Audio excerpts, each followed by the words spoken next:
You kids are soft. You lack discipline.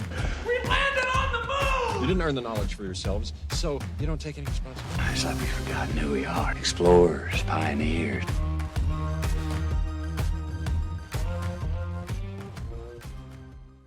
Cheers. Cheers. I love it. I'll edit a cling in there or something. Okay. So what do you got? I got a James Cole 2021 cab. So I literally said to Sloan, I go, we always have wine at the house, nothing like crazy fancy. Because if you don't know Audra, which you'll get to know her over the show. First of all, she's a dink, so double income, no kids, so they can roll hot like that. And they got some awesome wine, and her husband's awesome. And I walked into, side story here, walked into his office / guest room and was like gobsmacked with the amount of like bourbon and whiskey. I mean, like, yeah, I just saw it like of the Chicago fire. I was like, if their house, if there's a spark, like this room's exploding. But anyways, my wine, I just have a so-called Blosser, Willamette Valley Pinot Noir. So yeah, okay, cheers. you're going lighter. Cheers. Yeah, well, thanks for inviting me. We had fillets tonight, and I knew this would be good with it. So yeah, that's what we got. That's so I'm gonna take a little sip here. Yeah, that bourbon. I keep hearing it's an investment, but I'm like, fine. But when are we selling any of it to like make money? But I did. So I went and got. We sound like booze hounds. I went to the liquor store today to replenish some stuff that we're out of. And I mean, you wouldn't believe like the guys that were in there talking about, allocations and I'm going to buy this one, coming in with lists and stuff. And I was like, this is not my game. Like I'm getting stuff to make White Russians at some point this week, and that's about it. So yeah. I mean, it's Wine Down Wednesday. You have to drink. Okay. I didn't know that was a thing, but now I do. So sure. I just made it up, but it sounds good. Well, let's get into it. So I'll try to pull back the curtains a little bit because I have to kind of act like I'm talking to you without knowing some of this stuff, because I do know some of this stuff, but I want people to know where Audra Lance came from in terms of practice and why you got into this versus like where you're at. How many years are you in practice now? So how many is it? I'm like about as long as you. So what is it? 13-ish, 13, 14? 12. Yeah. 12. Yeah. So 12 years later. So we don't want to jump to that. So we want to back up. Cool. So first of all, how did you get into chiro school? Like what was the push? So I knew I wanted to be a doctor since I was a kid. I had strep throat every other month for a couple years. And so I was in the doctor's office all the time. And I was in school then when you're sick. So I would play with my Barbies and my stuffed animals, like, and pretend I was the doctor and fixing. Very familiar. That sounds like my 5-year-old. Yeah. Okay. Yeah. And then we got the tonsils out at 8, and I had the people were so great that experience actually, except never mind. I was back in the hospital because I wasn't drinking. So it wasn't actually a great experience, but like the day of the surgery was great. Yeah. And so that was something from a young age. I was like, oh my gosh, I love this. I love taking care of people. Serving is one of my values. And I just had this inkling early on, like, you're going to be some kind of a doctor. If I can weigh in, like, from Audra's, if we're doing like a personality assessment of Audra, like she's not just speaking highly of herself there, like caring to the point of, if we open up a little bit of the darker side, and I don't want to pull back, like I know she deals with anxiety because she cares so much. Like that's how much she cares. Like she worries about her patients and things so much that she's like, sometimes a detriment to yourself, which we can talk about maybe if you're open with it. Mm-hmm. But yeah, that is a foundational thing. If somebody's asked me like, what's this Audra person like? That would be like top of my list. Yeah. Look at you, gonna make me cry already. I haven't even drank enough wine. Wine Down Wednesday. Okay, wait. Not sobbing Saturday. I don't know. No. Whatever, yeah. Can we pause before we move on with the story? Because I'm going to Yeah. ask you one of my favorite questions that I ask people all the time. What is your favorite thing about yourself? For me, I'll try to explain it as best I can. So for people that know the term like polymath, some people say like Renaissance man, that sounds very like, oh, look at me, hoity toity. I think I have a lot of interests. And sometimes to some people that seems like I'm spreading myself thin and like, what are you doing? But I think it's really paid dividends, both in like keeping me interested and curious. And I'm always learning about stuff, but also now I deal with a bunch of different kinds of people. So like I could talk about, there's a guitar behind me, all these books I've read, running, all the different jobs I've had. So it's like I'm kind of an eclectic person, and now that pays off in the field that I'm in. But like, yeah, that's kind of like who I am, and I'm proud of that rather than like, God, I wish I was just this. Like I kind of like being, a little spread like that. So I love it. Keeps yeah, life fun. yeah, exactly. So we were back at you're the caretaker. You're playing. Yep. God, there's a Disney show that this girl wants to be a doctor. I don't know what it is. It's what Maddox watches. But anyways, that was you. Yeah. Yeah. And so what was the transition? So that's you as a kid having your tonsils out, going through Yeah. that process. How did you end up in chiro school, and what was the choice or decision tree there? Mm-hmm. Well, then I was in athletics, like I was a dancer and cheerleader. And so I was always interested in sports and the body. And I was pre-med exercise science at the Ohio State, number one. And so I actually ended up working for Dr. Kevin Kurchansky, which shout out to him. He is the one who inspired me and taught me about chiro school. It kind of wasn't on my radar. And I had a sorority sister who's like, you should go work there. And he loved to teach, and I'm so grateful because on lunch breaks he'd be like, what are you learning in your classes and how do we apply it to what we're doing here? And he's the one who opened my eyes of, you can specialize as highly as you want and you can make the practice essentially whatever you want. And I knew I always wanted to be like the leader, like figure out my own way. And I was babysitting, walking down the street at like 11 with my flyer of like, I got my own business. So that was always something in me. It always had both aspects at play, because we'll Yeah. talk about that too. We'll put a pin in the business side, and we'll tease that out a little bit. Yeah. And he one day looked at me, he's like, Audra, you can do this. And then he kind of guided me, some different directions. And I ended up being like, okay, well, I wanted to talk to people. I didn't want to like be in a surgery room. And, I just shadowed so many different specialties. And this one, I was like, I get to be me. I can be Audra and like help people. And it just felt the most aligned. And here we are. And it worked out. Did you, so you went to National, correct? Mm-hmm. So how did you know anybody that went there, or what was the No, distances there? Just close to home, closest, he, kind of? he, at the time, this is back, it changes every year. Like now, I don't know if I'd go to National. Maybe I'd go to Yeah.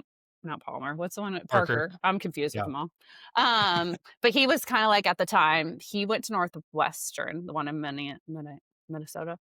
Yep. Can't talk. It's a whole day of talking. And then he said National, Logan, and I think Palmer. And like, Yeah. I looked at him and I Palmer said, West used to be like in the running. Yeah. yeah. So I was Chicago, looked at them all, and then there it was. Yeah. All right. So then going through school, I'm assuming, knowing where you've kind of ended up, got involved with things like motion palpation and maybe started learning about some of things. Because again, when you and I were in school, like, things like DNS, yeah, they existed, but it wasn't, the preeminent, like one of the bigger players in the field in terms of like conservative musculoskeletal care, neurodynamics, like, yeah, it existed, but it was very fledgling. So a lot of these things, it was like, for me, I don't know what it was for you. So I'll ask this question. For me, it was MPI, ART, and like basic rehab, which I say like Stu McGill. So from that, who did you meet, and like, how did you end up, like, I know there's a lot of pieces here, but like, how did you end up where you're at now doing like how you practice? So like, what were the pieces that got you to Nashville practicing the way you are? Like, was there any really integral people or groups or methodologies that kind of played a part in that? Yeah, and that aligns completely of same we were in school at the same time, so just different places. That's what there was no R2P club or any of that, so it was mostly motion palp and diving in. But Rich Alm went to National, and he was there way ahead of me, and he was the free anatomy tutor. So I went to his sessions, and him and I became buds. And he then went on open a practice in Ohio, Columbus. And when I would go back, I saw him week 2 in practice, and he had like Second 3. week of his practice? Yes. Oh, After it cool. opened, I shadowed, and he had 3 patients that day, or 2 patients, something. And we just sat around, and we were able to like, he was so real with me with his experience, and I'm so grateful. But at National, it was just, I shadowed so many doctors around the Chicago area Mhm. So many, because there was always something to learn. Even if I went in the practice and I was like, oh, I don't know if I want to do it like that, but maybe the way they said something to a patient, maybe the way they described something, maybe how they presented their logo or their decor. There was always, I was taking everything in. Um, and so yeah, and then DNS, it was like at the end of our tries, they had Pavel come over and had the big Mhm. summit, like the first one in Chicago ever. So I was Yeah. grateful enough to be at that. So it was at the tail end when I was in, clinic and stuff, that people started talking about DNS more and more. But then also I knew, Brett Winchester, Mark King, all the big players, and I would just try to absorb and learn as much as I could from them. And now I'm so grateful, and I know you feel the same, like, to call them Mhm. friends. Yeah, which is pretty crazy. Yeah, it's always like there for a long time. I was like, do I call him Brett or is it still Mhm. Dr. Winchester? But Mm. uh, I want to zoom in on something that seems like we could just like pass right over it. So you said, hey, I would go into, somebody's office. Maybe I wouldn't glean, this is how I'm going to practice, but you'd always pull something out of it. Well, to be able to learn something, the first step is being aware, observing that. And that's one thing I teach in like my courses is like literally have a whole section on observation. So I think that's extremely important for just everyday life to kind of stay curious and be aware. So you're not just like stuck in a rut and get tunnel vision. For patient care, we're observing somebody, trying to like pick out what's important. Do you feel like that's just something that's like cooked into you? Is that something you actively work on? Like, hey, like I'm trying to always be, a good listener. I'm trying to be present in the room. Do you have to remind yourself, or is that just kind of you? I've been nosy since the day I was born. Nosy's a different way to put it. I know. No, in a good way. Like, I would Yeah. pick up the phone because back in the day, we had the Oh landlines yeah. when my mom was on the phone and listen, or I'd sit at the top of the stairs and try to listen to what my parents or the babysitter was saying. Yeah. And I just have always been so curious, and I just love to know things about people. Not to do anything with it, but just to like, what makes you tick? Why do you do that? What are you thinking? What are you interested in? That curiosity has always been something in me. And gosh, it's so cool because everyone's so different and has so many like gifts and passions and things that you can learn from. Hmm. Um, that keeps life so exciting. Dude, so that's interesting because I would say that is one of my bigger, like, I read a lot of biographies. I used to watch VH1. God, what was the show where they go Yes. through like a whole band? What was that show called? I'll I think know of what you're it. talking We'll about. think of it. I'll Google it while you're talking next. But I love, yeah, like it's not like I'm trying to learn lessons from people that were either successful or did something cool. And you're patient now, you're trying to learn what motivates them, or if you're just talking to somebody, like, what is it that kind of motivates this person, or they're interesting. So it's kind of, I dig that because I echo that. But now we're starting to lay the groundwork of, well, no wonder you're a world class clinician. I mean, you started out wanting to be a doctor. Well, yeah, somebody could say that and still be a terrible physician, 20 years later. But then we're like, oh, you're nosy. Well, you're curious, right? Well, then Yeah. you're nosy from an introspective, like, hey, I want to know what's going on with the person and, what makes them tick, which is like integral to what we do. So like all of these soft skills, yeah, we talked about ART, we talked about motion palette, but like those are huge. And sometimes I wouldn't say untrainable things, but really hard to coach people on. And we'll get into, working with, docs and things like that and how we go about that. But let's keep going down the timeline here chronologically. So you became buds with Rich. You were there when he first started practicing. I graduated in 2013, so you were what, 13, Yeah. 14, right? December Yeah. 13. Yeah. Yeah. So did you go right into practice for yourself, and like how did you make that choice? Were you just like, yep, this is what I'm doing 100%, or is it something you kind of get pushed into? How'd that work? Well, I graduated college in 3 years, so I was one of the youngest except one other guy in my chiropractic class. So I was kind of a baby, and and it's stressful. That school Hmm. environment, I would never want to do again. Like, you really couldn't pay me. I love what I do, but I don't want to do that. It was Yeah. too much. And I've grown a lot, so I'd probably handle it differently now, but back then, it was a lot. So yeah, I mean, I had, shouted so many docs and had connections. So did I have some lines of communication of, yeah, we would love to have you associate here and blah, blah, blah, of course. But there was just something in me, and it was funny. Like, Rich actually had that conversation. He was like, are you sure you don't want to just go start your own? And I was like, yeah, I kind of do. Yeah. Um, And I was down in Nashville for an ART seminar, and another amazing Mhm. doc, Preston Wakefield, he was big in ART at the time. I had had him before. He was just like, "Audra, you should come down here." He's like, "There is such a need." And he was older, like trying to work 2 days a week at the time. And he was like, "People would rather go to you than me anyways." And he's like, "You're more certified in all this sports stuff than I am already." And, so I worked the Louisville Ironman as a volunteer for ART, Mhm. and came down here and looked at it. I went and did this insane business plan. And I had wanted to move to the South since I was young, just because the weather in Ohio and Chicago, like was great. Like I've had it on my heart. It was something like even my business plan in school, I think I did it in Charlotte or somewhere in North Mm. Carolina. That's where my And business plan was for. and neither of us are there. And And I don't know how it worked out with you. My business plan to me was basically a waste of time. Like when it came down to brass tacks, people were like, we don't really care about that thing. That like 120-page document. Like from what I was told, people are like, no, doesn't matter. And good and bad. We had people that said it was a bad thing. Like we don't really care overall. And then people are like, oh, if we're going to give you money, it doesn't matter about this business plan. That was my take. I don't know how it worked with you, yeah, but yeah. well, we'll get there. So I was like, did all this research, made this business plan. And, everyone's like, I was already like used to, I say this all the time, I was used to living on water and nothing. So if I was going to do it, now was the time. I was prepared, Mhm. had $0. I was used to $0. And, so I drove my Corolla down at the time. I cried the whole 7 hours. I got on care.com and I became a nanny 3 days a week with a family in Nashville. And meanwhile, I was trying to figure out, oh my God, how do you even start a business? Where do you start? Because it's like you need one piece, but then another piece pops that you need before then, and then another piece besides this. So it was really confusing. And I went to 12 banks that told me no. Mm. They said, and I did my whole presentation. I had my business plan. They were like, "You're going to be so successful." Like they'd put me up, and then they'd be like, "But we're not giving you Not, money. not We with don't give us. we don't give chiropractors money." That's what I heard a lot. They're like, "If you were a dentist," and I was like, "Yeah," and they'd Yeah. want 6 times the amount of money than me.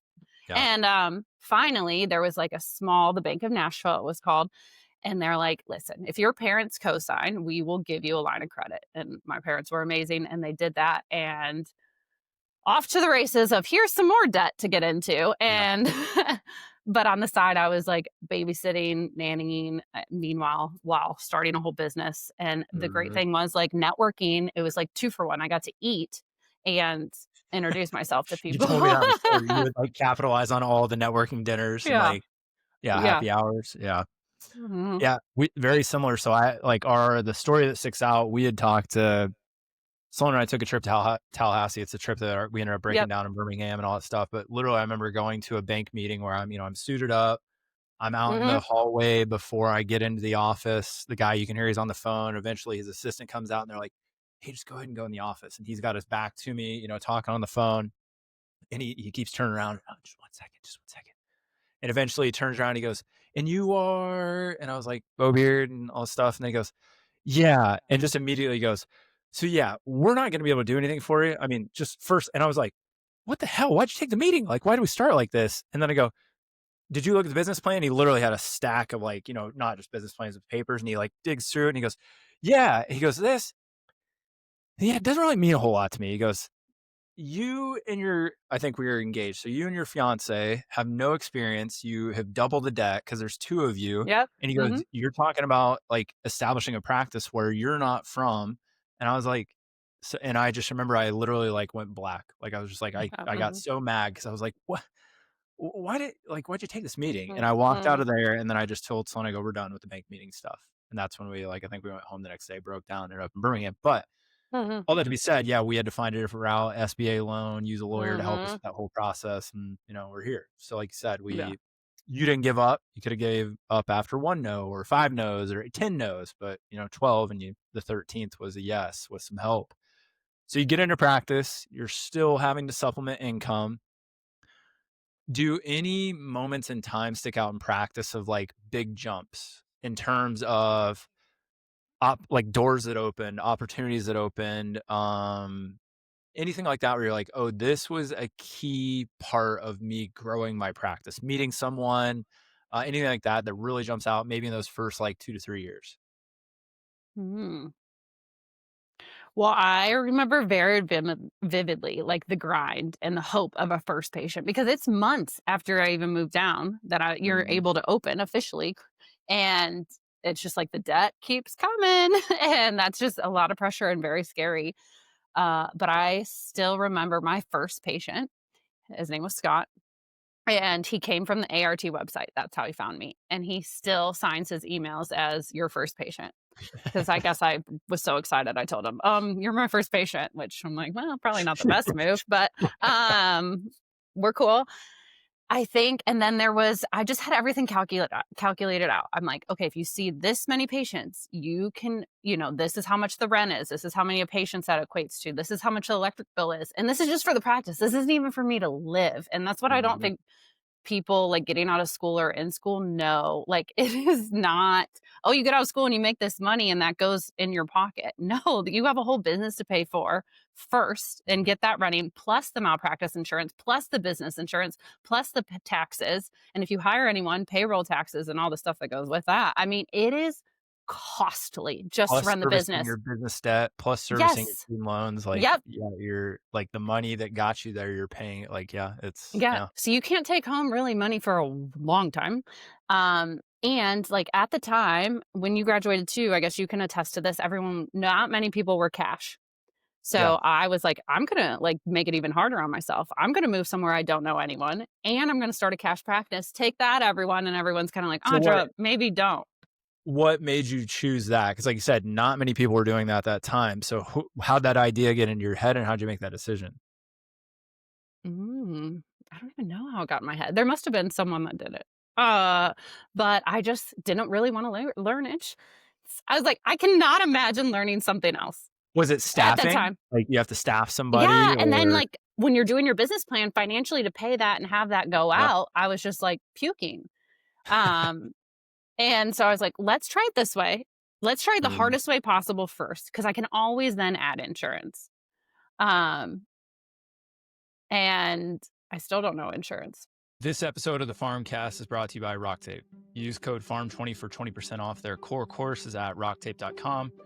It includes everything from kinesiology taping to vibration and mobility training. We use RockTape here in the clinic. We use all their tools. We've done all the training. It's all worth its weight in gold. So again, use FARM20 at rocktape.com for 20% off. Don't need to. Don't need to. Yeah. But yes, okay, what was your question? So yeah, those first any big catalyst moments. You Oh, said yeah, you're catalyst in the minutes, yeah. grind, you're kind of, nose of the Mhm, grindstone, got your head mhm. down. Anything that you look back now, you're like, had this not happened, I would not be where I'm at now in terms of business success, opportunities that have, Ooh. been created. Because well, I'll tell my story while you think real quick, a very short Mhm. one. So we have DNS golf coming up with Brett Winchester, Mark Blackburn, who's #1 golf coach, 2 years running in the world per Golf Digest. Greg Rose, who started TPI, all coming. So 2 weeks into practice for us, when it's me, Sloan, and Bridget, our OG office manager, because we started with staff just because she's like, I got to get out of this practice that Sloan was working out with her. And she's like, will you hire me? And we're like, that wasn't in our business plan. We weren't going to have anybody. I was like, oh my God, what are we going to do? And we did it. And thank God we did, but we had no money to do it. So we took home even less money to pay somebody else. But 2 weeks in, this guy with a British accent calls in. And we had kind of a rule to make us seem like we were busier than we were, that we would take no day ofs. Right. So she calls and she looks over our little pony wall and she goes, hey, this guy's on the phone and he said he hurt his rib like during a magazine shoot throwing a golf club or something. He really wants to come see you now. And I was like, okay, whatever. Well, it ends up being Mark Blackburn, and he comes in, and luckily I did an okay job. And I think maybe I saw him one more time, maybe, and then he called back in, and he's like, "Hey, can I talk to Beau?" And he was like, "Hey, I want to make you guys basically our medical staff for our golf team. I want to send you to all the TPI seminars, like all this stuff." Huge catalyst That's for huge. us. That's still obviously we're still doing things with him today. So like I'm not saying we wouldn't have succeeded without Mark, but like just one of those things that Mhm. threw us into, meeting Greg Cook and all these mentors of ours at these big meetings and Greg Rose. And you're like, what am I doing? I'm like 6 months out of practice and I'm like rubbing elbows with these people and hanging out. And yeah, it was really cool. And it set me on a path for where I'm at now for sure. Yeah. So yeah, Oh, I love that. anything, Anything percolate while I was talking? Yeah, two different stories. One is I got in with like a triathlete group and was able to really have some success with cases that hadn't had success from other, medical providers. And so then word of mouth really picked up quickly. And Mhm. then I think 3 years in, I, at the time it was still paperwork, right? We weren't on electronic medical records. So there's this guy sitting in my office and I take the paperwork back and then I'm looking through it real quick before I call him back. And I'm like, oh my God, he's a professional hockey player for the Nashville Preds. And I was That's like, what it says on his, like yeah, it said NHL. And I was like, Yeah. and it said Preds. And I was like, oh my God, I don't know. And I didn't know who I don't know who people are Mhm. still to this day. And I just was like taking a couple breaths, and so then comes back. Oh, he was amazing and like love treatment. He's like, I found you by all your certifications and I looked at your, and stuff, and there's no one like you down here. And yeah, from there we formed that relationship, and he was like a veteran player. So he Mhm. came on of like how to take care of his body, and he knew what he needed, and it was just so fun. And that changed the trajectory too of what I was doing. So that was, you said, around year 3. So we're Hmm. looking, down the barrel of like 13 years, 12 years or whatever in practice. So I know what you do now. So like if we just kind of took the 30,000-foot view, like, and again, this is nothing that nobody would, like high dollar cash rate, home visits. This is other people in your practice too, 2 other doctors with you now. Everybody's cash, everybody, travels to treat people. They're seeing athletes that you can't see because you're traveling now. Um, you work with a lot of music stars. You're in Nashville. So like, not talk luck of the draw, but talk about being in an area that is blown up, right? Just from popularity, country music's popularity, then you getting into this kind of cash niche NHL player walks in, and then this kind of higher echelon product comes about. Were there any pivots that you had to make consciously as you went when you started maybe seeing higher end clientele in terms of like, not necessarily, oh, my price needs to go up because my availability is going down, but like, hey, I need to have a different look to the office, or I need to present myself a different way, or anything like that. Not saying like you're not still Audra, but like, and I'm dealing with like different people. So I want to have a different product, or has that product always been at the core of what you offered from like day one? Both, because I was only 25 when I opened my practice.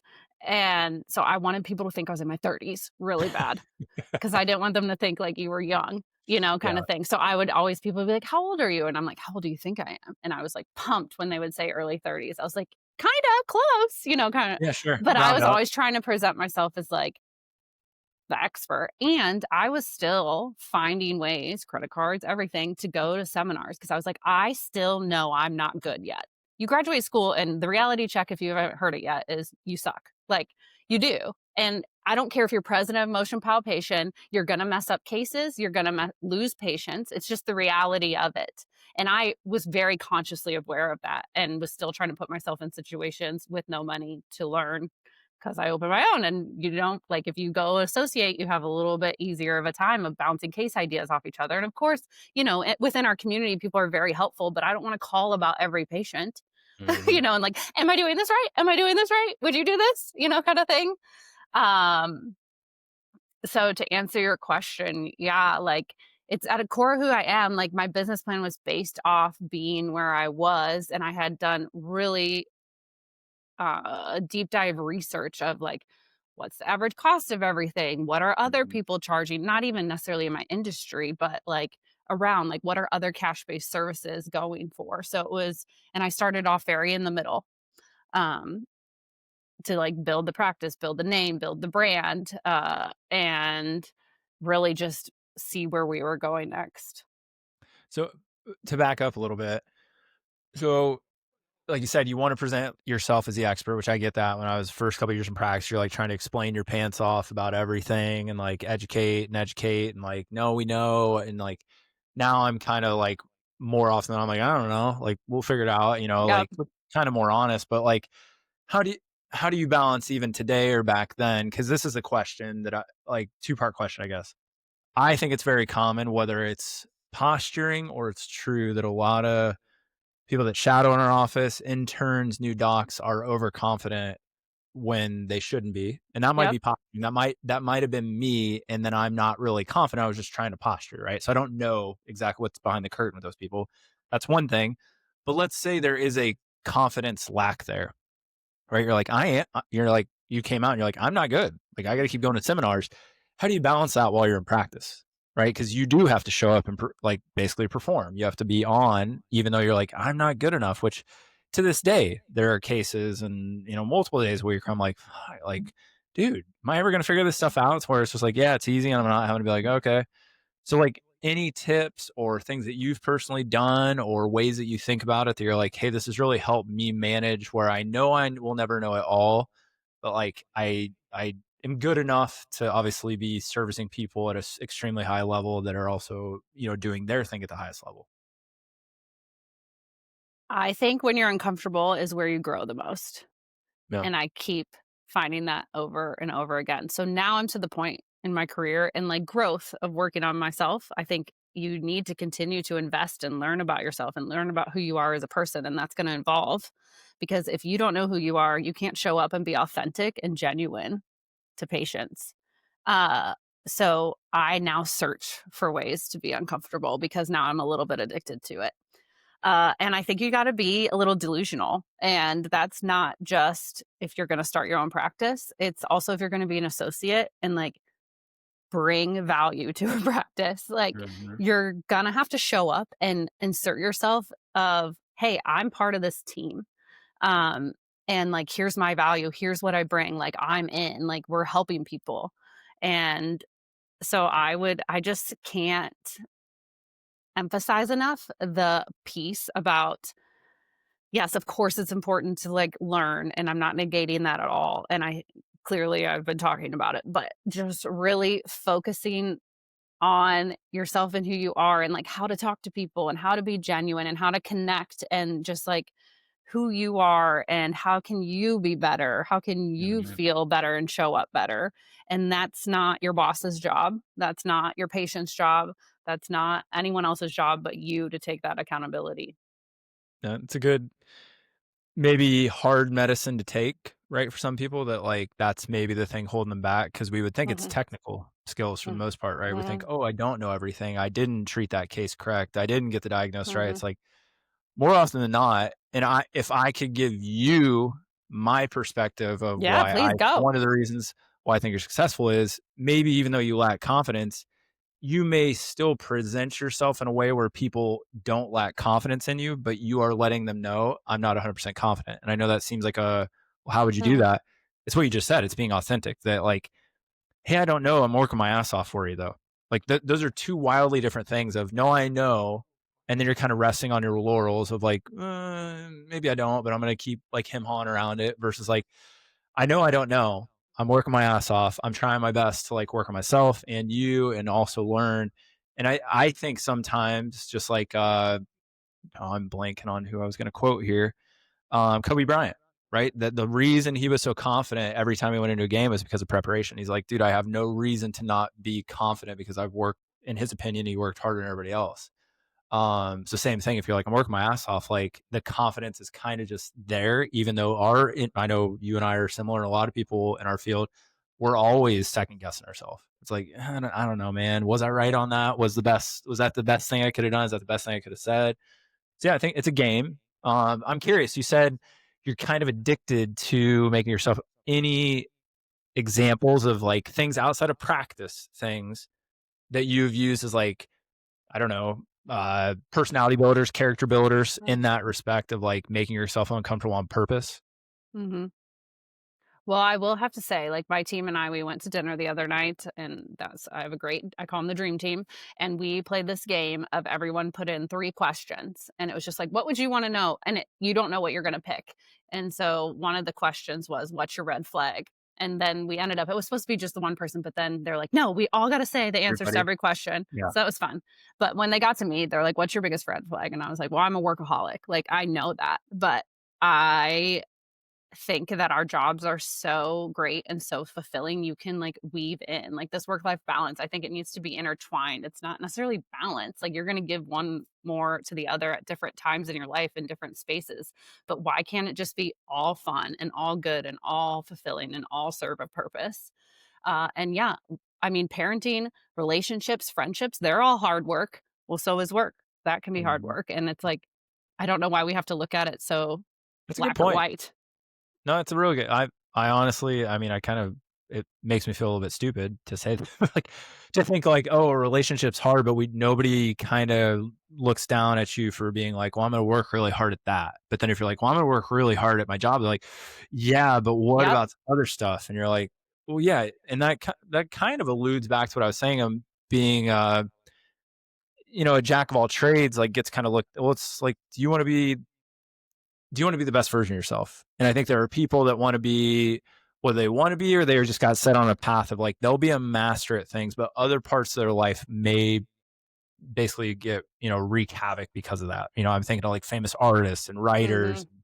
you know, uh, musicians, whatever, that are traveling so much, or, people in our profession that are traveling Mhm. so much because they're, called upon. It's like, it can have an effect, but also like, yeah, I mean, Brett, one of our or Winchester, one of our, mentors always says what? Nobody wants to marry balanced man. Everybody says Yep. they do. And why don't they? Because there's no passion behind that person. It's like Mhm.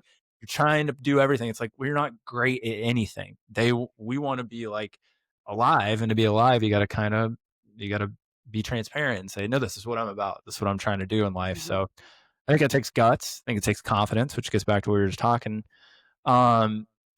Besides the question game, anything like you're doing anything? I'm just curious on this one. Like Yeah. anything like physical, like are you going whitewater rafting? Are you going skydiving? Are Oh you trying to God, like, yes. I yeah, also have I'm an adrenaline junkie, but I feel like I do have to tame it because of my job. Like if I get hurt, like I really want to skydive and I almost bungee jumped. I was just in New Zealand this year and I went to the place where the original bungee jump was, but she took me after I went wine tasting the 3 wineries and I was like, I'm going to get too dizzy and puke. Like you should have taken me here first. And I probably would have done it. But yeah, I love a roller coaster. I Mhm. water ski that, and I've done that since I was a kid. I love to tube and just hold on. And I know you can get really hurt during that too. But, just like I do love that thrill seeking. I love to hike. I feel like I don't know, that can be challenging, but it also can be like meditative and really healing. Mhm. Yeah, I love water raft. You said that, and that's so fun. I love to horseback ride. That's Mhm. another fun thing. I'm trying to think to answer your questions of like, I feel like I'm always challenging myself of putting myself in rooms that I'm uncomfortable in. And Uh, what's that room look like? uh, What's that mean though? it could be something personal of like starting a new hobby of, like Mhm. learning horses better, or it could be something in business of like trying to be and meet a certain group of people that I don't really know that Mhm. much about. Or it could be, hey, I don't really know that much about that Eastern medicine technique. Mhm. Like I want to listen and read more about that. And then you and I we talked about this in Prague a lot when we were sitting at the blackjack table, but like the book thing of like reading, I do Mhm. love a good self-help book. Yep. Um, and just, yeah, kind of pushing outside of the box of like even friendships. I want to go up and talk to a person that I normally maybe wouldn't, Mhm. you know, and just like learn Kind of about beat them. back the norms. Like, yeah, like Yeah. not, yeah. And I appreciate, and I agree 100%. I was just curious Mhm. if you had anything that like stands out. Yeah, I couldn't agree more. Like that's in one of the things like with our docs we have to constantly talk about is like two levels. Like you said, get out and meet new people. That's a comfort thing, but then also like getting comfortable, like even if you think you're being successful, it's like, oh, you're doing good. Like if you get a little comfortable with that, pretty soon you're like, not that you just have to keep going, but like your efforts might not glean the same results because you got comfortable at a status quo. And it's like, well, it doesn't stay there maybe because you're comfortable. And I think that's Mhm. very hard for people to realize, like, oh, you gotta keep going out and doing stuff and doing Yep. different stuff and revisiting things that you did, which you may not like to do, but Mhm. that's just kind of the nature of like the business side of it. Um, Like, it's funny, someone asked me the other day, they're like, when did you stop working weekends?" And I looked at them and I was like, "I'm still working weekends." And they're like, "Oh, yeah, duh." And I'm like, "Yeah." Blackjack Education. That's my little pet project with Dr. Audra Lance out of Nashville, Tennessee. And we have two great courses coming up for you in 2026. So we're kicking off the new year right with DNS Golf right here in Birmingham, Alabama. 2 days at the farm, 1 day at Greystone Country Club. And we have Greg Rose coming in from TPI. We have Mark Blackburn, one of the best coaches in the world. We have Brett Winchester, the legend himself, and little old me will be helping teach a little bit as well. So you can go, again, blackjackeducation.com to check that out. Also, the last weekend in January, January 30th through February 1st, we have Dr. Richard Olm coming to Nashville, Tennessee for DNSB. So if you're looking to up your DNS game in 2026, the best bet in clinical education, blackjackeducation.com. Yeah. Which we'll talk about while you're working weekend. But before we do that, because I know this is a big part of your practice, but also probably, you yourself. I know you're a big proponent of like, I don't know the best way to describe this, like basically taking care of yourself. I see a lot of things on your social media. I know this permeates into your practice and how you kind of talk and treat your clients, especially the ones that you spend a lot of time with, one-on-one throughout the year. But why is that such a big deal to you? Like, I know maybe, like I said, I know you've dealt with some anxiety, if you don't mind talking about that, maybe, but like, why, maybe if we answer it like this, why do you think people just need to do that so much nowadays? Like, why are we just like, dude, we need to chill out and learn how to like take care of ourselves? Like, why is that a problem? And then what are some of the best ways that you've seen for yourself or your clients to take care of yourself and like let yourself actually chill out and relax and restore? I love all these multi-part questions. Like I have not had coffee. I'm drinking wine, like one at a time. I'm gonna pour another one. Yeah. Oh, yeah. So, okay, the first is why it's so important, and then you're gonna have to give me the second again later. I have personally been through just like some health stuff, and it's not anything like life or death or whatever, but there have been a couple times where I felt so bad, and like then I got blood work done, and the doctor was like, "How are you even showing up and getting out of bed every day? Like most normal people wouldn't." And I was still seeing 12 hours of patients, and so I've personally been through it and realized, and I don't think you realize how bad you feel until you feel better sometimes. And I think we see that a lot with our patients, whether it's pain or anxiety, depression, whatever it may be. And so it's just been also something I've had to live and experience multiple times. I didn't learn the lesson the first time, of course, and how it looks different for every person. There isn't a set game plan. Like everyone needs their individual game plan and plays of what works for them. And this is something we talk about with my doctors too, because I want to impart on them this information and like so that they don't have to learn the same hard lessons. And once again, we're patient centered. It's about them. And so, yes, of course, we can do the McKenzie, we can do the journaling and everything else. But if we aren't bringing it full circle of, okay, how are we going to maintain this within your daily lifestyle and with whatever needs you need to perform every day, whether that's being a super mom or maybe it's the boardroom or maybe it's stage or field or the CrossFit workout, whatever it may be, like let's loop this into your life and it's not just your 30-minute micro visit of the day. Yeah. And you had mentioned anxiety. That has been very part of my life. I'm very grateful for it because I think it's also one of my biggest drivers I've learned of where I am today. If I didn't have that, would I be where I am? I don't know. Yeah. I also think it helps me connect to my patients because a lot of people are high performers that we treat in our office and high performers in general. It can be, like I said, a mom, a CrossFit workout, a runner, someone, legally in the boardroom, whatever it may be. It doesn't mean like famous all the time. But it's just like helped me really understand like what's going through their mind of this, that. Oh, we can panic about this. We can panic about that. Oh my gosh, I know you're spiraling. I see it in your eyes because I would think the same thing. And I think it's just really helped me. I've worked through that. I used to, in chiropractic school, I talked about it. Like I was just so overwhelmed. I would wake up and dry heave.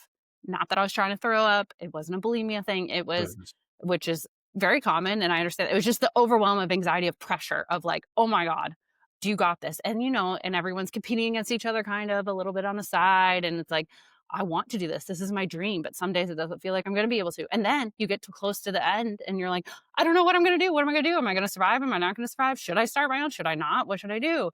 And it's just like so overwhelming that it's crippling sometimes. Obviously, like everyone says, working out is very helpful, but sometimes in an hour it starts again. And people don't acknowledge that enough of like, okay, Mhm. and how do you turn it into your superpower is kind of what I've learned over the past, really digging deeper and anytime it pops up. And I still would say I'm learning. There's sometimes, especially when I'm tired, that I'm not able to like reframe and redo and I give into it and poor Josh, but not puking, but like going, he's like, where do you get these ideas? He's like, you have Vegas in your brain and I never want to be in there. And he's like, how did you jump from that's what they said or that's your thought to this? Mhm. And I'm like, I have no idea, but it is exhausting. Mhm.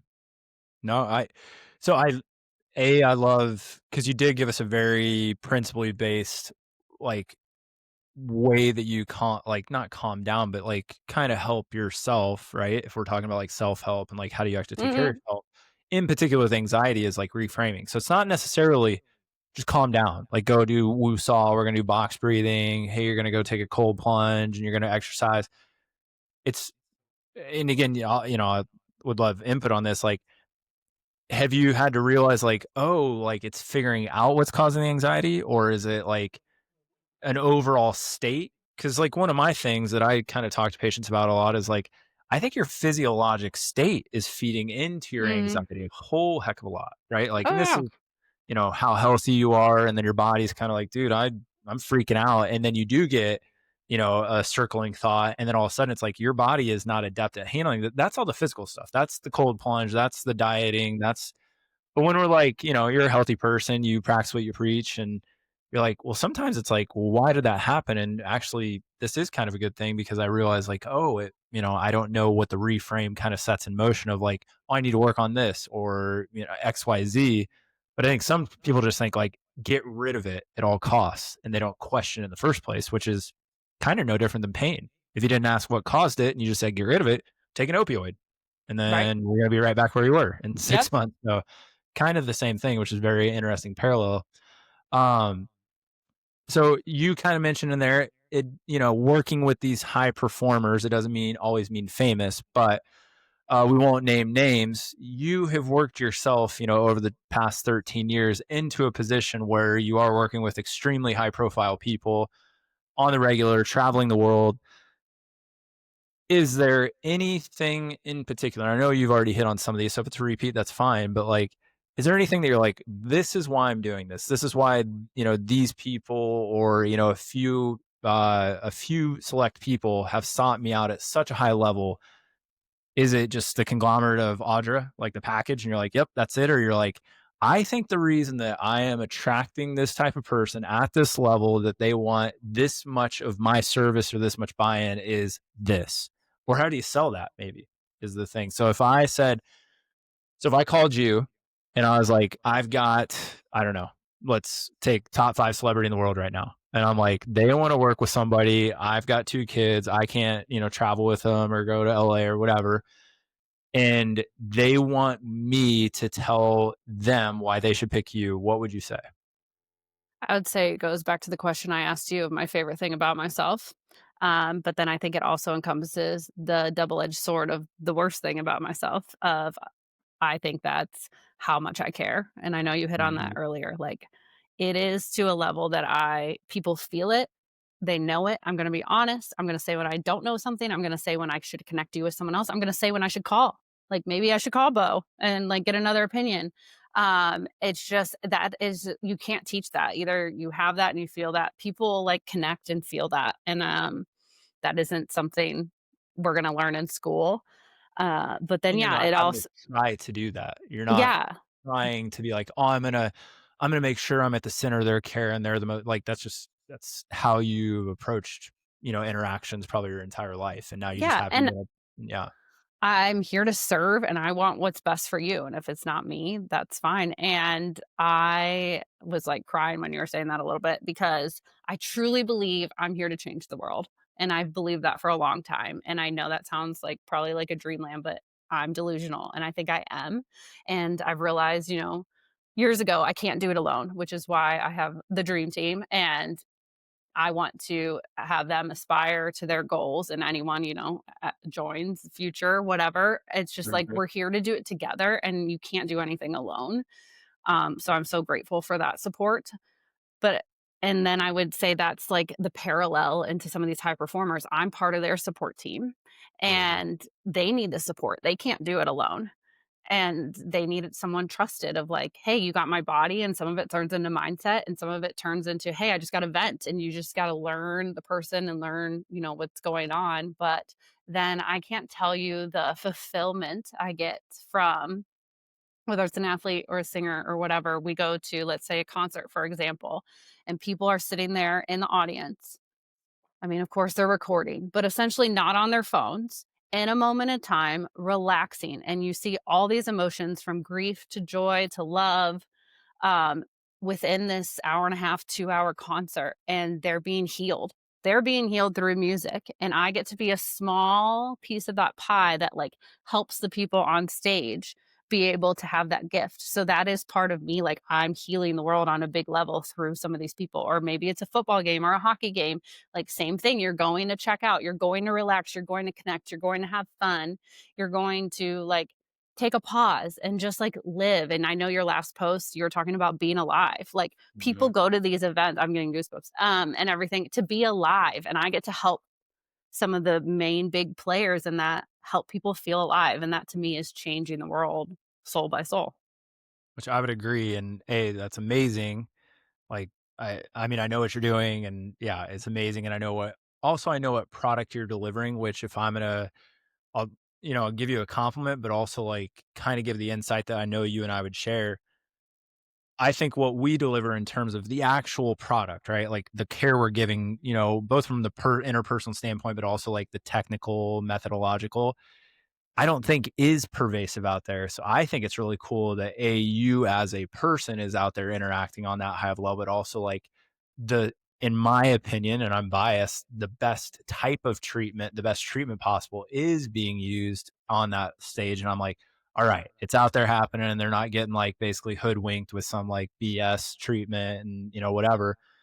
So one thing I did want to ask though, and this is, maybe this turns into my therapy session now. So you said, "Hey, I think I'm trying to change the world." One of my biggest struggles, I guess, would be sometimes I literally feel like, I'll kind of be up at 3 a.m. Like I'm a little bit like you, ruminating thoughts can be, I'm just laying there, just, okay, I don't have any coffee and this is about as awake as I've been all day. Um, is what am I doing? Like, what is getting somebody out of back pain? How is that changing the world? Right. So I have a hard time sometimes. I'm like, what getting, Joe Schmo down here, even, I've worked with pro athletes and all that stuff too, but it's like, what am I doing?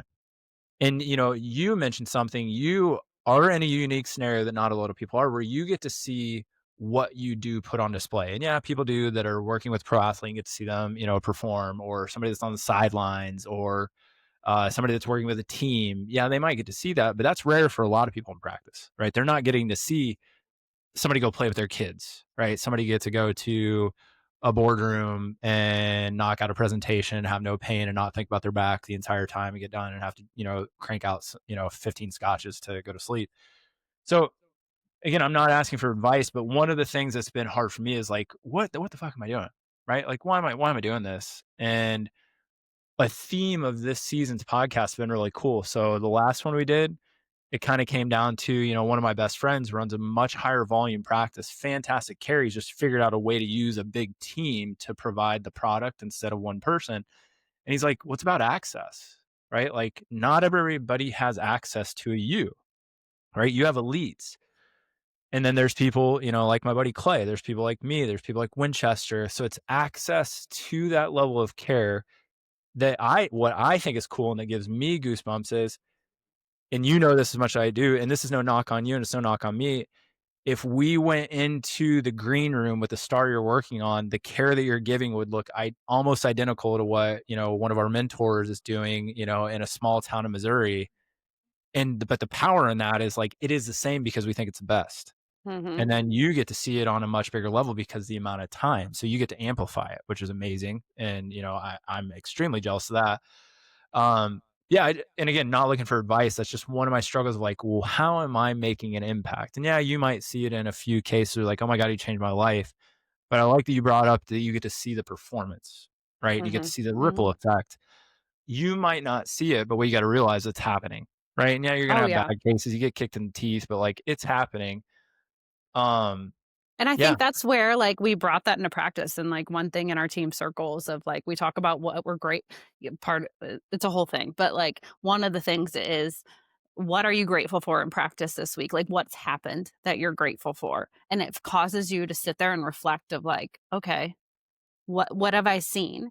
And then we Mhm. really are trying to be meticulous and intentional. Intentional is another one of my values. But of, hey, these are the goals. Like, is it to crush this CrossFit workout? Is it to be able to work all day without pain? And just really going back to that, hey, where are we at on this goal that may not be a hard slam audit of a, Mhm. range of motion or a test, but it is something that's very important to them in their life. And then going back and, yeah, it's not like asking about your pain. We don't only do pain, we do function, all of that for sure. But just like, hey, were you able to drive to work? Like, how was your drive to Mhm. work? And they're like, oh my God, actually, I didn't feel the pain. And I was able then to get to my kid's soccer game and stand there and cheer for her, which I would have never been able to get out of the car and get there that fast Mhm. without this. And then just really appreciating and having gratitude for those small moments that make that big deal and make that impact directly, which is becomes changing the world. Mhm. Well, let's take a pivot for a second, and then we'll come back to the nice, fun, inspirational stuff. Not that this side won't be, but from the pure business side, right? You mentioned that, like, yeah, you were kind of, at a young age walking down, the street with a flyer, kind of, pawning stuff. I'm guessing you were just selling, things around your neighborhood and lemonade standing and all that. So, do you enjoy the business aspect? Like, if we said, okay, Audra, you have to make a decision next Monday. You're going to keep treating patients only, or you're going to run your practice, and you have to pick one. Which one are you going with? Um, oh, that's hard. And don't base it on, well, if I run the practice, I make more money, and my lifestyle is Yeah, awesome. yeah, Like, yeah, yeah. yeah, just No, no, no, no. I know. money. I Doesn't matter. understand the question. It's funny because probably in the past couple years, like running the practice, it is probably because it's so hard. And not that treating patients isn't hard, but you every day there's something else. And I love treat. I do not want to give up treating patients, Mhm. but there is just such a a creative portion into business, and there's so much I still don't know, and we're still learning, and it's still so hard. um, that I think putting myself in the uncomfortable position, that's why I Mhm. would pick that. Not that I still don't have a lot to learn from patients, but Well, and it kudos to you changed. for doing that, because that's the exact reason a lot of people don't want to do it, Mhm. right? It's hard and it's a drag or whatever. But again, reframing. It's how you frame the challenge is going to determine the outcome. And you're like, well, I want to accept the challenge. I want to get better at it. I want to use creativity. So I like That that. Okay. Yeah, that being said, like I say all the time, like if my practice was here and I got a job offer when I got out of school, I would not run the business.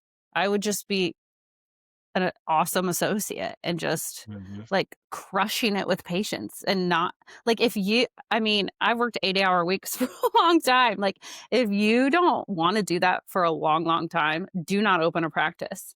Because Mhm. it's another full-time job on top of treating patients. And Rich Olm said it best, like before I opened, he goes, just so you know, even when he was seeing 3 patients a day, he goes, it is the most tired you'll ever be. And it's not just physical tired, it's emotional, it's Mhm. mental. And he was so right. I remember my first few weeks of practice calling him and being like, I'm dying and I've only seen one patient.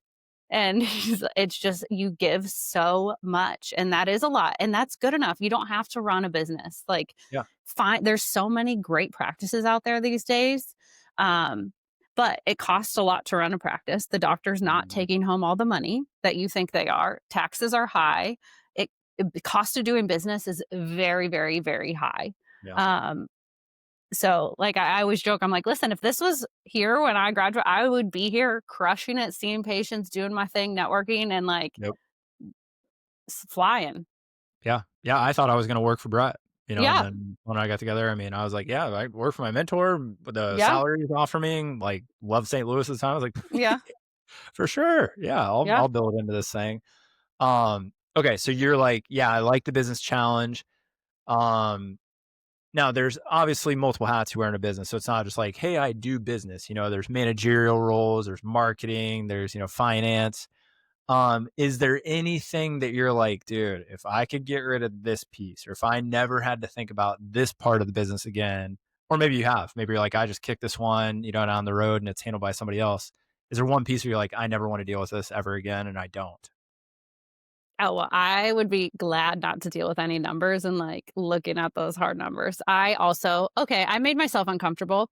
I got a whole audit on my business from every dollar starting in June. Like, they went back years, but, like, we started the process in June, and it was so uncomfortable, and it was so vulnerable, and it was Oh just like, yeah. "What am I doing wrong? Oh my god. Oh my Yeah. god." And then they're like, you're spending way too much money on this. You're doing this. Wow, that is very generous." Like, just, like, so many different things that I'm just like and, just really putting the financial health of the business first, because if there is no business, none of us have jobs, kind of Mhm. thing. And we're great, but like I wanted to get myself even more uncomfortable because I felt like not confident fully in the business. So I wanted to be Sure. more comfortable with my business numbers, my business reasoning, my business rationale. I wanted more lawyers and accountants and stuff of people to look at everything and give their advice and decide of, okay, where do I adjust moving forward? Yeah. Well, big on you, because that's one of my biggest struggles. Again, trying to wear too many hats is like Yep. giving up things just because I've been burned, right? Hiring Yep, same. people where Oh, they same. too much money, terrible job, whatever it is. And I'm like, oh, I'll just keep doing it. But eventually you get big enough, or you're doing other things. It's not always about growth. It's always about, where's your time got to go as an individual, where I'm like, I can't do this, or I need somebody's help to do this. So yeah, that's Yeah. been, even in the past 2 years, I've changed a ton of stuff. So if we go back to, out of the business side, so now we can see where Audra the clinician came from. And as a person, we can see, some of the business you built. It's you with two amazing doctors in Nashville, or, maybe we haven't talked about this offline, moving into a new office, like, a lot of good things going. Where, I mean, if we looked 20 years, which isn't that far away, which is crazy, or even just 15 years, like the next 5 years, like any big things on the horizon where you're like, yeah, this is going to happen, or I want this to happen, or we're going to reframe something completely, or is it just like, no, we kind of got a good thing going, we're going to keep it rolling. Oh gosh. I mean, sky's the limit. I'm gonna keep dreaming and everything. We do have something on the horizon, but you have to stay tuned. All right. Um, the audit kind of sparked some of it. So yeah, but I never thought, like, I will say I did in that car crying down in Nashville said, I'm gonna treat professional athletes, celebrities, and singers, and that's what I'm doing, and, like, made the vocal cord technique combining, everyone's smart stuff into Mhm. my own little thing, um, and that's been fun. I don't know, I think there's so many exciting things out there, and I love what we're doing with Blackjack education as well, Mhm. um, so I'm just trying to stay open and just seeing, what the need is too. Like, what do people need? What do people connect with? Where can we get better? And I think Mhm. always having that curiosity and openness is where you're going to get the answers instead of being like set in of a 5-year plan that might not be a need in 5 years. Mhm. Yeah, I listen and read to so much stuff. I won't know who I'm drawing this from, but it was a book I was reading not too long ago, and they were completely against goals. They're like, goals will chain you into a direction, and then if your like intuition or kind of creative spirit, whatever you want to say, is kind of pulling you the other way, they're like, that goal will literally hinder you. Versus like, we think, there's research on, well, a goal pulls you towards it. Well, it does. So establishing a goal that's clear, within like, why are you doing it and what's the purpose of it, might be a good thing, but it can also be a hindrance. It's a limitation, just like anything Right. else. Like, it's And like, limiting, yeah. where you can go. It's like, well, if I'm going to do this, I can't do X, Y, Z. Mhm. Yeah, and just, the team, we all do goals, but, like, okay, we can be flexible with them Mhm. and just realize, of course, we want this to happen in 6 months or a year, but realize we're in this for the long game. It might be a 3 to 5 to 7-year plan. Um, Which everything takes longer than you think it's oh, going to. yes, And then if you yes. learn one thing in business, you're like, yeah, you get lucky every once in a while, but man, stuff just, like you said, getting your practice open takes way Oh my longer. gosh, way Getting enough longer. patients to pay the bills takes way longer. getting to where you're like, hey, I'm making enough money to where I feel comfortable, like, oh, this is, it's a substantial amount, way longer than I thought it was going to Oh take. my gosh. And then Uh, there's the random IRS letter, which you're like, oh no, they're serious if they sent me a letter and they're like, hey, you owe more money. Oh, great. Wonder where that's going to come from. well, people that have listened to this podcast or, YouTube over the past decade, like I put out a whole 4 or 5 part business series and, multiple stories of us getting burned and, hopefully Hmm. people learning lessons without having Yeah. to walk down that same path. And you're just like, we didn't know we didn't know. But like one thing that I will, if I could give a piece of advice on this podcast, just overall to people listening is like, you do have to learn for yourself. So like outsourcing everything from the get go is, in my Nope. opinion, not smart because you don't No. learn, well, why did we make this decision from the accounting standpoint? Why was Right. this legal liability? And you don't want to do that forever. But like, if you don't know the whys, like we got burned because we just said, oh yeah, we trust you. Yeah. You Yep. make that decision. And Yeah. You have to know enough to ask the educated questions of, what about this? And I will say, like, something that we've done recently, but it was personally and professionally of like, upgraded our financial team, accountant, bookkeeper, everything. Mhm. And I mean, we did 14 accountant interviews. Whew. And just because it's just a little bit, Yeah. complicated and everything, but like we were asking some hard questions, but it's also because I did the books for years by myself. And then I had a great team, and it's just like things got a little bit more complicated with Josh's job and mine. But um, yeah, and bookkeeping wise for the business, same thing. Like, what if you don't know it, you can't ask the questions. Which kind of gets back to health, right? I know you treat the exact same way. We're not trying to get people to outsource their decision making and healthcare to Mm-mm. us. It's collaborative. And, if we want to put a cherry on this entire podcast, it's like it gets back to, at the heart of everything you've done is wanting to be a clinician, caring for people, being interested in people, trying to constantly be the best version of yourself, making yourself uncomfortable. And then also, like we said, like basically trying to get the person you're working with to basically do that, right? Yeah. To be the best version of themselves, which means they can't outsource it to you. You're not doing it for them. Like at the No, end of but the you can day, be their biggest cheerleader. yeah, yeah. But we say we want to put ourselves out of business, and that's what keeps us in business, right? Yep. That's literally if people don't have to come back, they will. As weird as Hmm. that sounds, Yeah. and that's why I think we're successful. Um, yeah, I mean, if people listening to this have never heard of Audra, obviously you just got to listen to her for an hour and try to understand a little bit of why she's world class and amazing, just, not only as a clinician, but a person. But like, you know, I'm sure like a lot of us in this profession, if you're a student, if you're a new doc, if you're, practicing doc, even if you're our senior, you have questions, I'm sure you could reach out to her, just like you could reach out to me or anybody that's come on the show has Hmm. opened that same door because the people we have on the show are those people that want to help, not just the patient in front of them, but the people that are in their profession or, really anybody. Hmm. So we can open that door. So if you have questions for Audra, maybe go through me and we'll kind of allow that channel to be open. But before we hop off here, I always have 2 questions. I used to ask both. Now I'm letting people pick. So well, again, so take both, you pick one. The first one to be in this can be professional, this could be personal, it could be whatever realm you want it to be. But is there anything that you used to believe that you're just like, yep, this is the way it is, that you've completely changed your mind on? Or vice versa? Is there something you're like, nope, I know this is the way it is. There's just no evidence, peer reviewed literature out there. And again, it doesn't have to be science, it could be something just woo woo in life, finances, I don't know, pick your poison. Anything one way or the other, like, yeah, I have completely 180'd on this, or I know this is the way it is, just nobody, has done a research paper on it. I mean, I am so much more woo woo now than when I graduated. Now that you Well, say, I mean, that's part and parcel for our profession. Yeah. yeah, yeah. And just like, gosh, it's so powerful. And I think that's just because we also have to connect with people. But I mean, people in school used to say, like, oh, if you thought about someone, they'll like reach out and schedule you. But Mhm. that happens all the time. Like, there is something to that, and quantum physics, all the frequencies, like, whatever, it's out there of, like, being intentional, and I think, like, I wake up every morning and write down 5 things I'm grateful for to just, like, rewire my brain to that, Yep. and it is crazy the power in that of, clarity, grounding, feeling like you're creative, and being able to think in the moment a little bit faster of, Okay. going here or there. So I'm like all about leaning more into the woo woo because it's just making me better and better. Well, and if I can help anybody that's listening, like, oh God, I mean, the Heart Math Institute talks about like basically resonance between basically your brain and your heart, because your heart has a bunch of sensory neurons in it, almost as much as basically the rest of your body.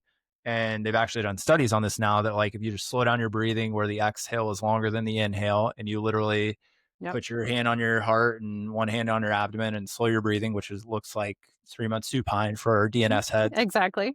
And then you literally add gratitude into that piece. Like you literally can like get into a resonant state where a lot of people would say like it's easier to allow things to manifest. And that's where it gets a little bit weird. But what they do know Mm, is you change HRV levels and all these things physiologically that, like you said, more clarity, more relaxed, you're going to have better biomarkers, all these things. So there is a physiologic part. And then the woo woo, why do we call it woo? We just don't understand it yet. yeah. Doesn't mean it doesn't work.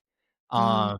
So again, I don't want to discount it, but I love that you kind of ended with that, because I mean, moving into the next 5 years, maybe it's not, hey, I'm growing this business. It's Uh, like, I'm trying to understand really why I'm getting the results I'm getting with the people I'm working with. And it might be more of like how you're approaching your life and how that's spilling over into the patients versus I learned the next best technique. mhm. And, I think we all need to kind of question those things of like, do I need another seminar? Or do I need to work on me a little more? Oh, for sure. For Both are sure. needed, but like But if you you need need, another seminar, I think people should come in January to Blackjack Education in Nashville. here's my Um, business savior. Yeah. yeah, with Rich Yeah. but also like we can talk about all this stuff. We Yeah. add in things if you weren't at our first seminar of just like hanging out, being able to connect and talk, and then who knows what's to come. But we're gonna have fun, and we're trying to work some of that other stuff in. Of it's not just about the learning material. There's so much more. Yeah, we've always said, yeah, we're trying to get people to have fun, but I think what we're really trying to do is what? Create a scenario for like a little bit of magic to occur of like, hey, Yes. what relationships blossom out of this? Like working relationships, friendships, whatever, but also like as well as I do, like, a network is what builds a business. And like, we're not just building businesses, in Nashville and Birmingham. It's like, you're treating people from, all over, same here. And it's like, you just never know what's going to happen. So like, that's kind of what we're trying to do is don't just go sit in a seat at a seminar in a cold, dark room and eat lunch and then, leave Sunday. It's like, interact, do things outside of the norm. Not that it's uncomfortable. These are all fun things. But it's not your normal seminar, like by a Mm. long shot. And that's the goal for us is yes, great information, great teachers.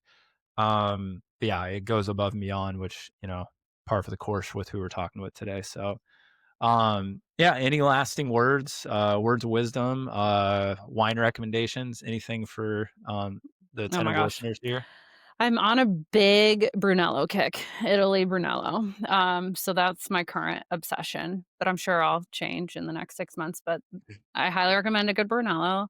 I highly recommend to just like go to a bar, what Applebee's, I don't care, or something fancy, and have a glass of wine and dinner by yourself and take a book. There is something so incredible about that. I also love to go to bed by 8 o'clock, so we're hitting it here. Yeah, we're getting there. Um, and just be you and don't be scared to be you. I think it's hard to learn that. And I know everyone's like, as you get older, you get more you, but that's so true. Hmm. No, but I mean, but that's what is going to make you successful. Whether that's you, I mean, some people might realize like, oh, this practice thing's not for me, whether it's a business Yeah. side, patient treatment, or the profession overall. Like, the sooner you figure out, the better. And like, you are successful because you've basically, you resonated with who you are for a long time to where it's gotten you to this level. You haven't tried to force feed like, I'm going to make a bunch of money. That's why I'm going to be X, Y, Oh, Z. I'm going do not to, be in this profession if you're only working for money. I mean, this yeah. is the wrong profession. Go into business. Yeah, I agree. And can you make a lot of money? Yeah. But if that is your sole goal, it will be a long, hard grind. You might never ever get there. And if you do, you probably won't want to stay there for very long the way you got there. That'd be my 2 cents on that. So, yeah. Well, thank you so much for taking your time. I know it's Thank you for getting close to inviting me. It was bedtime. so Yeah. fun. As yeah, and for people that don't know, like I love Audra. Like I said, Blackjack education came from hanging out at a blackjack table for way too long and almost getting kicked out of I guess, casino and a hotel in Prague. But I could talk to her for hours because obviously we like all the same stuff. But if you have questions for her about anything, practice, how did you do this, Nashville, Yeah. You want to go to whatever it is, I'm sure we can get you connected, but she's on social media. Again, Blackjack Education is our website for any of our seminars that we're hosting in the Nashville area primarily. And yeah, I just can't thank you enough for coming on here. Thank you for having me. I love hanging out anytime. And tell that wife of yours she should move to Nashville. Not you, but her. They're trying to steal Sloan. They're trying to create an all-star girls team in Nashville and leave me here with 2 kids. Yeah, and I'm just joking. We love you too. I don't know. We'll see what the paycheck is. Thanks, Audra. Oh, of course. Bye. Thank you for tuning in. Please subscribe via YouTube, Apple Podcasts, or Spotify. If you like the message, please share it. We appreciate it. Thank you.